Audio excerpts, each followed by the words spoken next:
আমাৰ সকলোৱে জ্ঞাত যে অসম চৰকাৰে অসম সাংস্কৃতিক মহাসংগ্ৰাম অনুষ্ঠান আয়োজনৰ জৰিয়তে গাঁৱে ভূঞে সোমাই থকা লুকাই থকা সুপ্ত প্ৰতিভাসমূহ উলিয়াই আনিবলৈ যত্ন কৰিছে।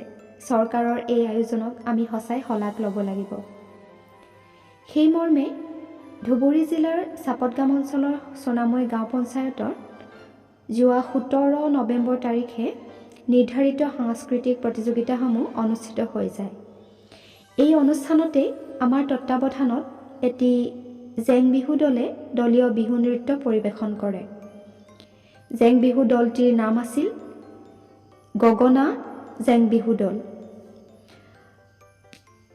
এই চাপতগাম অঞ্চলতে থকা চাপতগাম মহাবিদ্যালয়ত সহকাৰী অধ্যাপক হিচাপে যোগদান কৰা প্ৰায় আজি 4 বছৰ হ'ল। এই 4 বছৰীয়া যাত্ৰাত যিমানখিনি ধাৰণা হৈছে সেইমতে ক'ব পাৰোঁ যে আমাৰ ছাত্ৰীসকলৰ জেং বিহু সম্পৰ্কে কোনো ধৰণৰ ধাৰণা নাছিল। পৰৱৰ্তী সময়ত 2022 চনত চাপতগাম মহাবিদ্যালয়ৰ অসমীয়া বিভাগৰ অধীনত বিহু অধ্যয়ন নামে এটি ছমহীয়া চাৰ্টিফিকেট কোৰ্চ খোলা হয় আৰু আজি এই গগনা জেং বিহু দলটি হৈছে এই চাৰ্টিফিকেট কোৰ্চৰ ছেকেণ্ড বেটছ। এই বিহু অধ্যয়ন চাৰ্টিফিকেট কোৰ্চৰ পাঠ্যক্ৰমৰ অন্তৰ্গত হিচাপে জেং বিহু শিকোৱা হয় আৰু সৌভাগ্য যে চৰকাৰৰ এনে এটি মহান আয়োজনত আমাৰ দলটি অংশগ্ৰহণ কৰিবলৈ সুবিধা পাইছে।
কিছুমান ছবি আমাৰ সমাজত আমি থকা ঠাইখনত আমি অংশগ্ৰহণ কৰোঁ বা নকৰোঁ, সেই বিষয়টোৰ লগত জড়িত থাকোঁ বা নাথাকোঁ, আমাৰ সন্মুখত চলি থাকে, আমি দেখি থাকোঁ।